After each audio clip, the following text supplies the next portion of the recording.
Here is an EO Alive LaGrande story.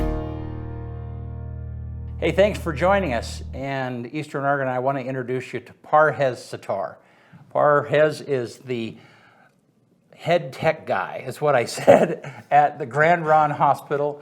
That works. Yeah, and you go by Par. I do. Okay, and so we're glad to have him with us, and talking about technology is something I enjoy and love. You and I have talked about stuff before, and I really appreciate you taking the time to come in and talk to us. So, first of all, just give me a little scope of how you got to LaGrande, and tell me a little bit about your story. I'll be quick. Yeah. Well, I've been here for about 29 years. As a matter of fact, last month it was 29 years, so 30th year now. Wow. Came to Eastern right after I graduated from high school in Bangladesh, where I was born and raised up until I was 18. Wow. Wanted to come to the U.S. for education, higher education, so that's what I did. I chose Eastern because it was the most affordable school at that time for me. I was determined to pay for it myself and not take assistance from my parents, but I'd never worked in my life before, so I wasn't really sure if I was going to be able to afford it by earning the money myself, but that worked out really well with help from lots of people in LaGrande who are kind on campus and off campus, who helped me along the way.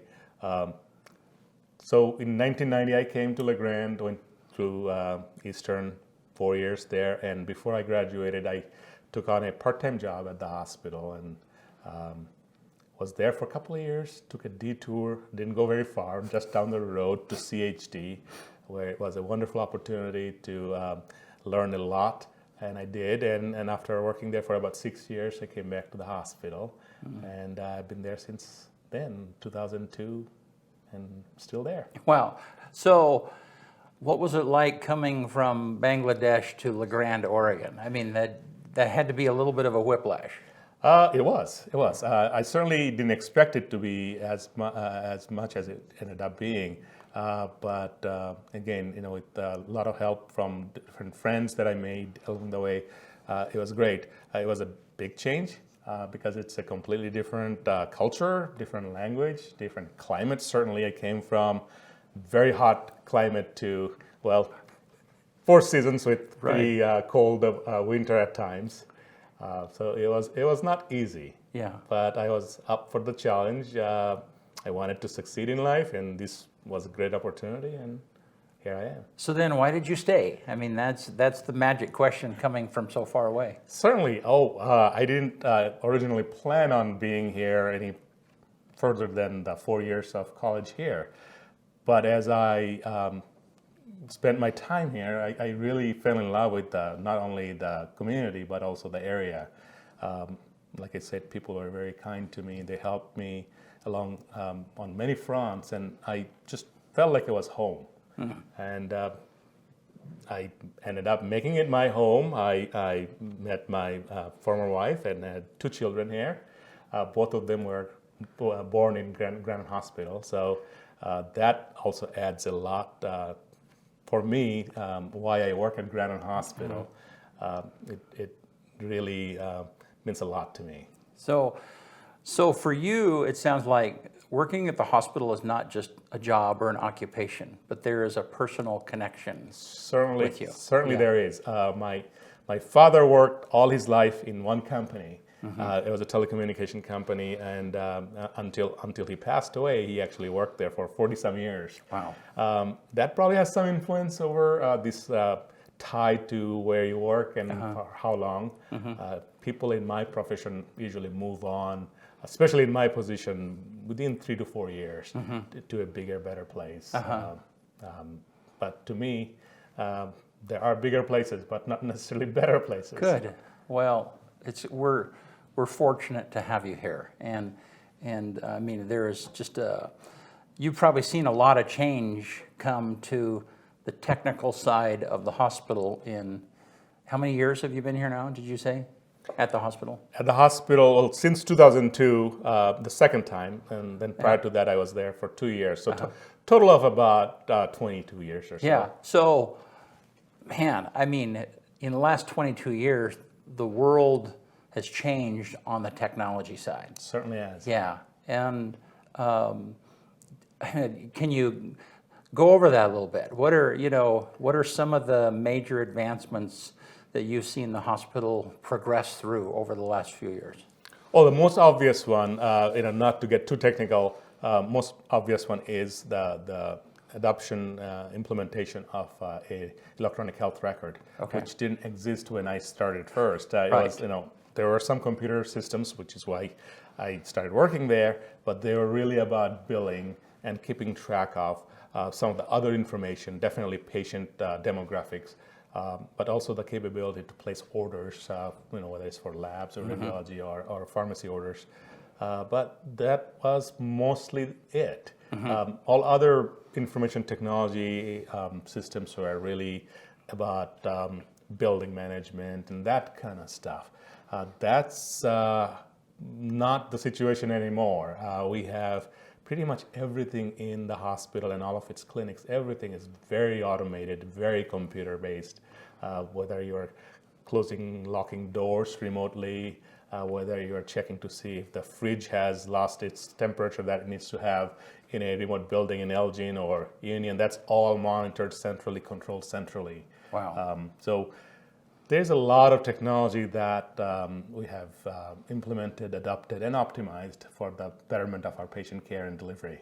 So for those that don't make the connection, then why is being able to know the temperature of the refrigerator in Elgin and be able to monitor that and adjust that, how connect that to patient care? Connect that, why is that significant in the mission?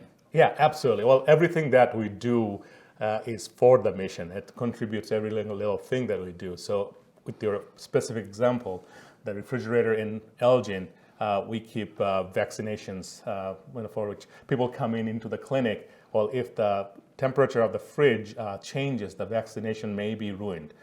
So those vaccines would be gone, and then we would have to order new ones. Not only that costs more, but then the patients that would have to be turned away despite having an appointment for vaccination. So that's really, really important because the central support department, our facilities department, if they know that there is something going on in the fridge, they can immediately react, go down there, take care of it, so that the patient care side of it is not impacted. Excellent. So and then I would imagine that if the clinic manager does not have to hover over a thermometer gauge, absolutely, then they can be doing more about patient care in that particular clinic. Focus more on the patient's direct experience. Okay.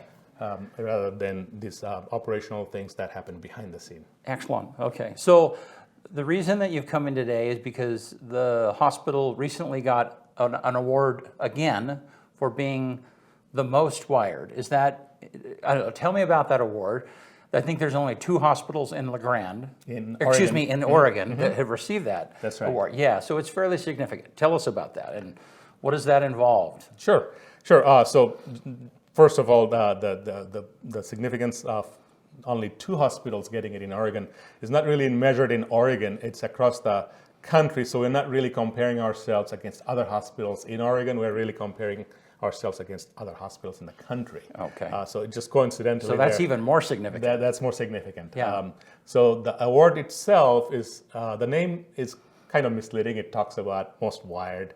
That has long history behind why it's called that. But really, currently what it really means is how much connected are we as an operation? How do we utilize information technologies? How do we adopt it? How do we optimize it for the delivery of care?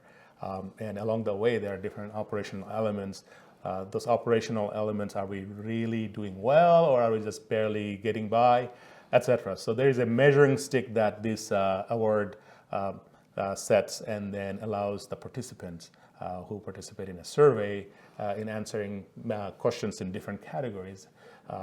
And those participating organizations can then gauge how they're doing in terms of adoption of technologies, which healthcare in general is like significantly behind. They're lagging behind other industries. So consumers want to be able to use technologies to communicate, to share information, to consume information themselves. They want to get engaged into their care. Without technology, that is definitely a lot harder. You have to do it in person. So we facilitate a lot of that. When you facilitate something, you can't measure how well you're doing unless you're keeping track of information. The data that you collect, you got to be able to utilize that. If you don't measure, you can't improve. So this is one way we measure. There are many other things that the hospital does as an organization to measure. But having a third party, an external party come and do that kind of measurement not only validates what we're doing, but allows us to look at the detailed reports that they provide us with where are we lacking, what else can we do to improve, etc. So that's what the award is really about. It's not about being very wired. I mean, we have, of course, tens of thousands of feet of wiring everywhere, but that's irrelevant. It's more about adoption of technology for the care of the patients. So tell me, I mean, boil it down to something that the average person out there, so the advances that Grande Ronde Hospital has made in this area, what are some of the things that you hear about from patients that they most appreciate about you making these gains in technology? That's actually very relevant to the most wired award that we were just talking about. So there are several fronts on that award where it talks about data management, data security, making information available to patients, patients' engagement, etc. So what we hear that goes along with the recognition is that the community, a lot of our patients appreciate the ability to have access to their records electronically, whether it's from a phone or from a computer at home, through MyChart, patient portal, through which they can not only access their records and share it with providers who may not be in the community here, and as well as make appointments without making phone calls and having to do that during 8 to 5. They can do it anytime, 24/7. Being able to see test results, which more or less immediately show up on the patient portal rather than waiting and making phone calls to find out. Sometimes some tests have significant reasons why patients get those done, and they get anxious about those. So that's really helpful. The ability to communicate with the providers, they really appreciate that. You don't have to come to the clinic and have an appointment to do those quick communications. Hey, now this is what I'm having. What do you recommend? The provider may say, come in, make an appointment, come in. Or they may say, just take 2 of these and call me in the morning. You're right, yeah. So those are things that people appreciate, patients appreciate a lot. The fact of the matter is that all of those things are only possible because of our implementation, adoption, and optimization of all of those information technology solutions. Excellent. And I can personally say that I mean, I love, everybody's the same way. Your time is so limited, and so then the ability to send a message to a physician and be able to get a response back. I mean, it's like revolutionary, because you feel like you're skipping the phone queue. I mean, you know how that is. Sometimes it takes a long time just to get to somebody who can connect you to the right person who can make the decision, and that access is just phenomenal. Absolutely, and I can attest to that myself. I'm not only an employee of the hospital, but I'm also a consumer of the hospital services, right? So, with various health conditions that I have, and I take advantage of those services a lot, and I'm comfortable with the use of technology, so I use them a lot. And we realize that not everybody in the community is going to be as comfortable with the technology. So we continue to make all different options available, and we're not taking away the ability to talk to somebody. We're not taking away the ability to actually walk up and make an appointment, or even to be able to see the provider like we have always done. But we're looking at options to do it remotely using, again, my chart, patient portal, so you can have a video visit, telemedicine type of features. And there are lots of other things in the works that would be really helpful.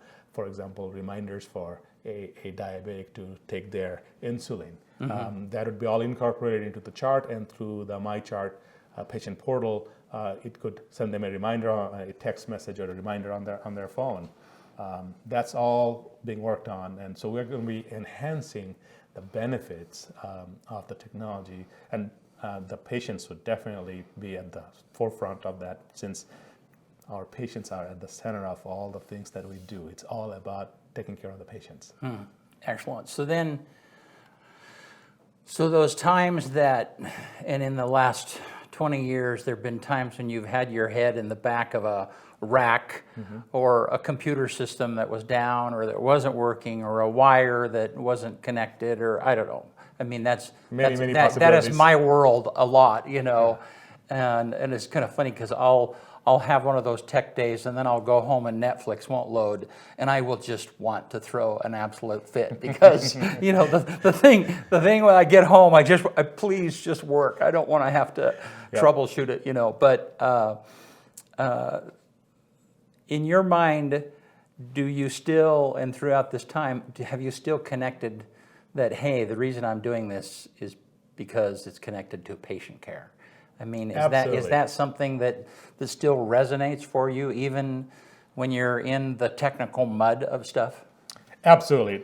Not only it resonates with me, it resonates with everybody in the organization, because we're all very much mission driven. We always go by, why are we doing what we're doing? That's the first question, why, not what or how. Right. Why are we doing what are we doing? And then we figure out how we do it. Right. And what we're going to do to deliver that. Right. Right. So why drives it? And if we don't remember the why, the patients, right, then the rest does not work very well. Right. Right. It should not be the other way around. We shouldn't figure out why are we doing it from what we're doing. So right. Nobody should be saying, "Oh, we're doing that. Why are we doing that?" Right. That's not how right. it should be ordered. Right. It should be always, why are we going to be doing something? Yeah. And then we figure out what we do. Right. And it's kind of funny because people who are not familiar with business, you know, one of the things that they forget is, you know, the why is the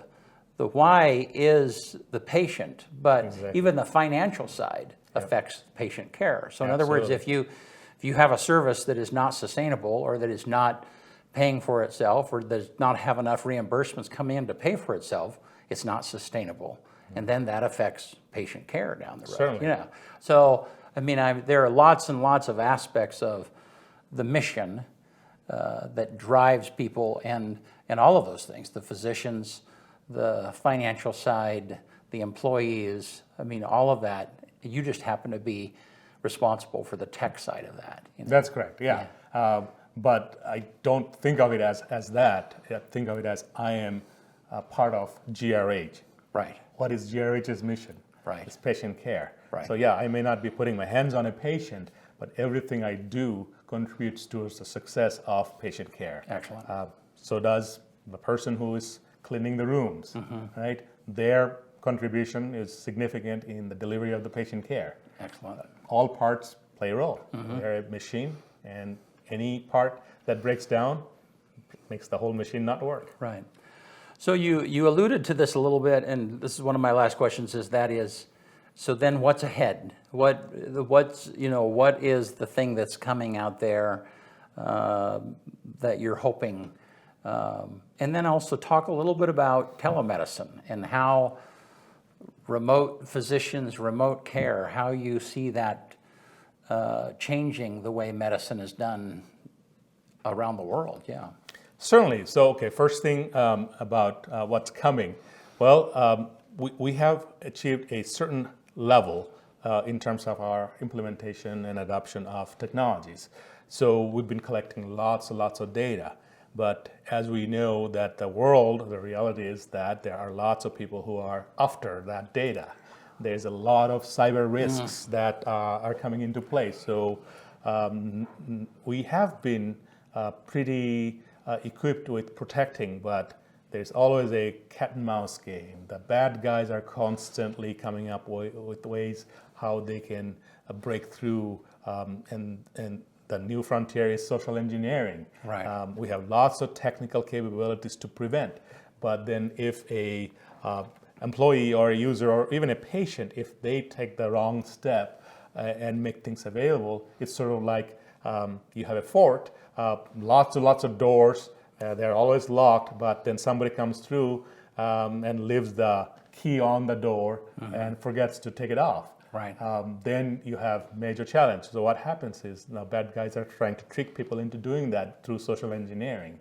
There are all kinds of techniques that they're deploying. So big effort is underway to educate the workforce to be very conscientious and aware of these possibilities.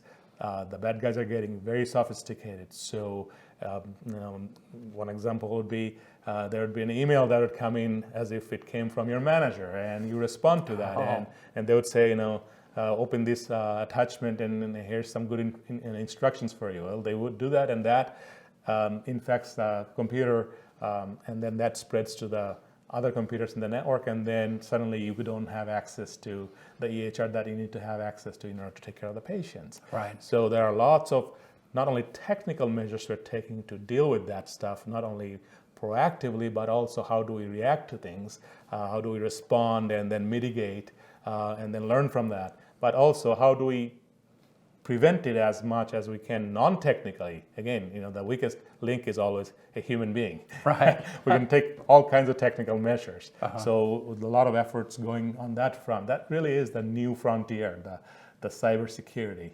So we're taking that very seriously because we not only take care of our patients, but we have to take care of our patients' information. They have trusted us with their health.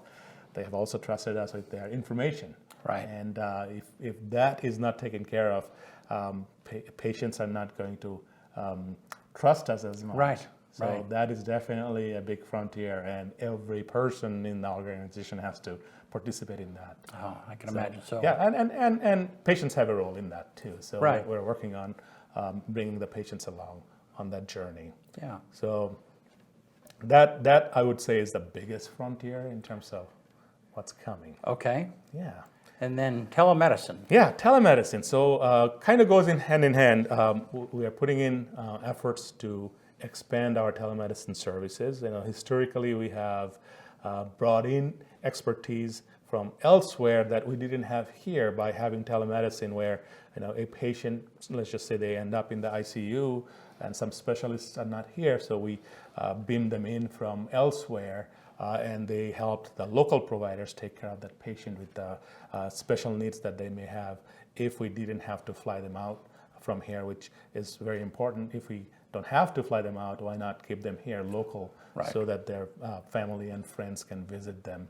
Not to mention, it also decreases the expenses that they have to incur. Right.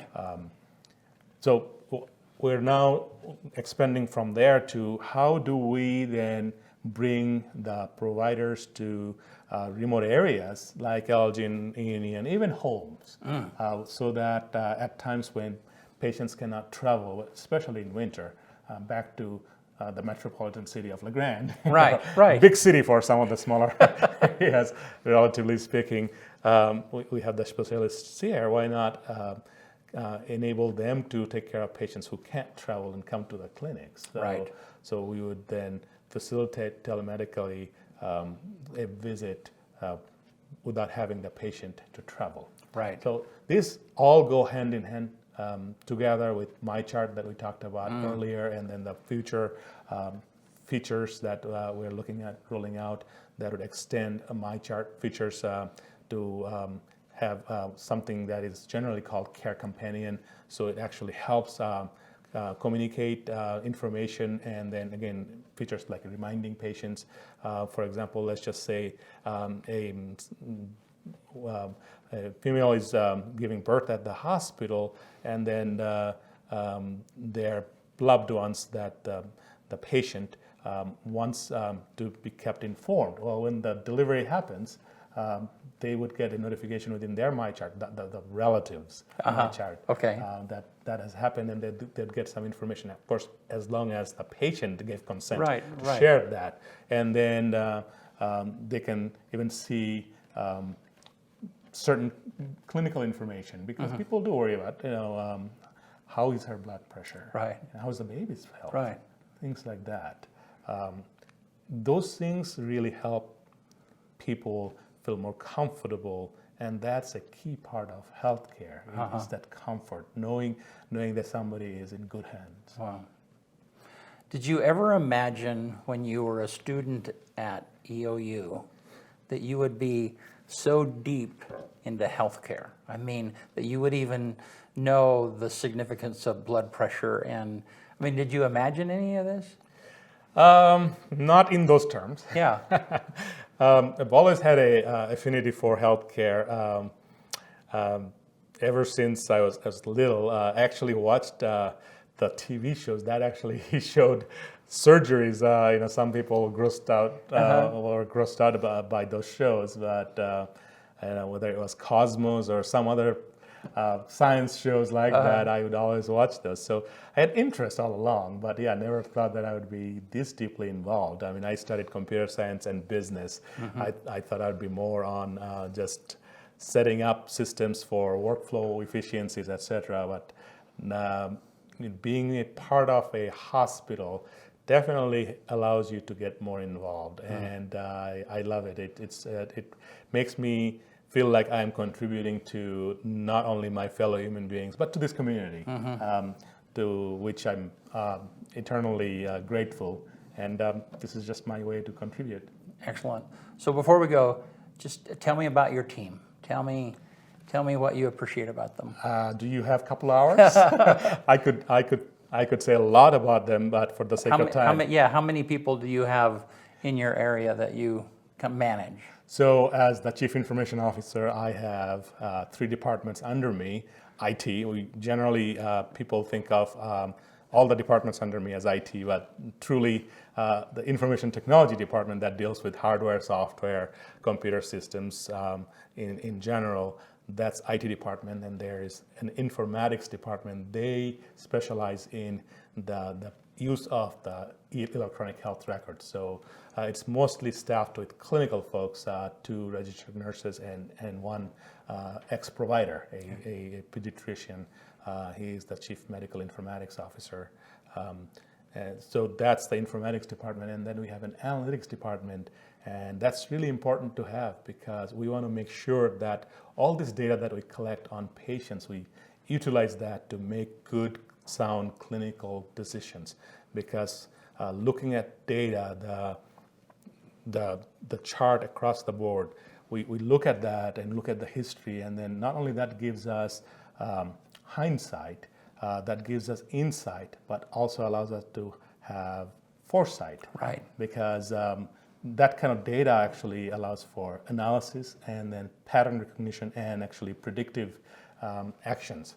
So clinicians can actually look at the data, and from that they can do trend analysis and make some good database decision. Historically, providers have really relied on gut feelings and then their medical knowledge.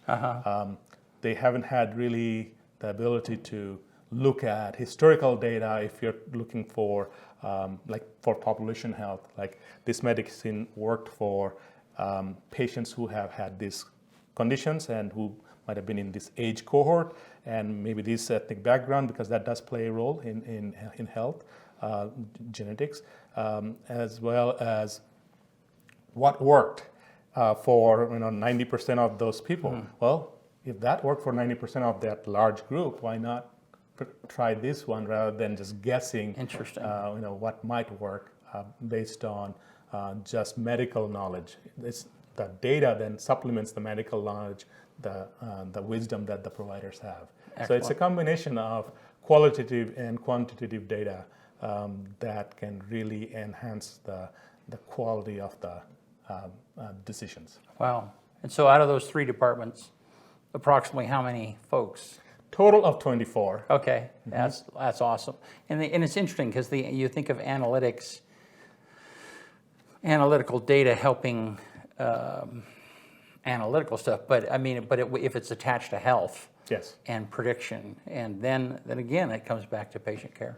Absolutely. Again, it just everything we do, again, the whole thing is patients are at the center of all of our actions, and we ask the first question as why are we doing what we're doing? Excellent.